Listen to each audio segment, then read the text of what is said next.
কেন্দ্রীয় সরকারের আর কি সংস্কৃতি দপ্তরের আহ্বানে আমরা গেছিলাম ভূপালে ভারত রং মহোৎসবে চরণ দাস নাটকটি প্রদর্শন।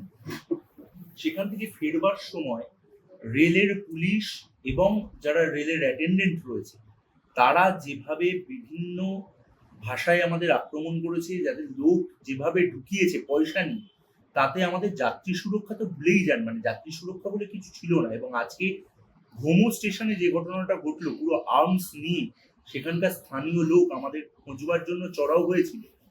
আমরা কোনো ক্রমে ভগবানের আশীর্বাদে আমরা বেঁচে যাই, আজকে আমরা বেঁচে ফিরে আসতে পেরেছি।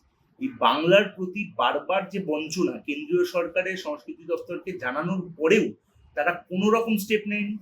139 রেলওয়েকে এই বিষয়ে জানানো সত্ত্বেও তারা কোনো স্টেপ নেয়নি। আজকে আমরা যে আর্টিস্টরা যে অসুরক্ষিতভাবে, শুধুমাত্র জেন্টস নয়, ফিমেল আর্টিস্ট, মহিলা নাট্যকর্মীরা, তারা যেভাবে আজকে আতঙ্কের মধ্যে দিন কাটালো, তারা কি খুব ভুল করেছিল কেন্দ্রীয় সরকারের আমন্ত্রণে বাংলা থেকে গিয়ে? এবং এটা বাঙালি বিদ্বেষ আমরা বারবার শুনতে পেয়েছি, বাঙালি হোকেয়া, বাঙালি হোকেয়া। এই বিষয়টা বাঙালি বিদ্বেষ, বাংলার প্রতি যে বিদ্বেষ, সেটা কিন্তু বারবার তাদের মধ্যে ফুটে উঠেছে। এটাই সব থেকে আমাদের কাছে ভয়ের বিষয়। মহিলাদের উপরও তো আক্রমণ করা হয়, একদমই মহিলাদের উপরে আক্রমণ, ধাক্কা, এবং সেটা পুরুষ দ্বারা, এবং সেটা জিআরপিএফ দ্বারা, এটা কোনো প্যাসেঞ্জার দ্বারা নয়।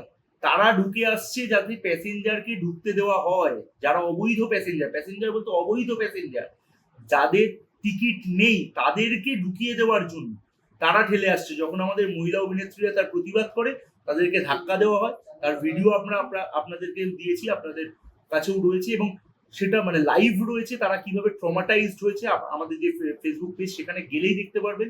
লাইভে তারা দেখিয়েছে তারা কিভাবে ট্রমাটাইজড রয়েছেন, এবং প্রায় অনেকেই অসুস্থ হয়ে পড়েছেন রীতিমতো। আমরা দায়িত্ব করে তাদেরকে বাড়ি পৌঁছিয়েছি, এবং আমরা ভয়ে রয়েছি এটাই, আসলে তাদের বাড়ির লোকও তো একটা দায়িত্ব নিয়ে মানে আমাদের উপরে ভরসা রেখে আর কি পাঠায়, এবং আমরা সেন্ট্রাল গভর্নমেন্টের ভরসায় নিয়ে গেছি এখানে। সেইখানে এইরকম অব্যবস্থা, এইরকম সিকিউরিটির অভাব, এটা অপ্রত্যাশিত।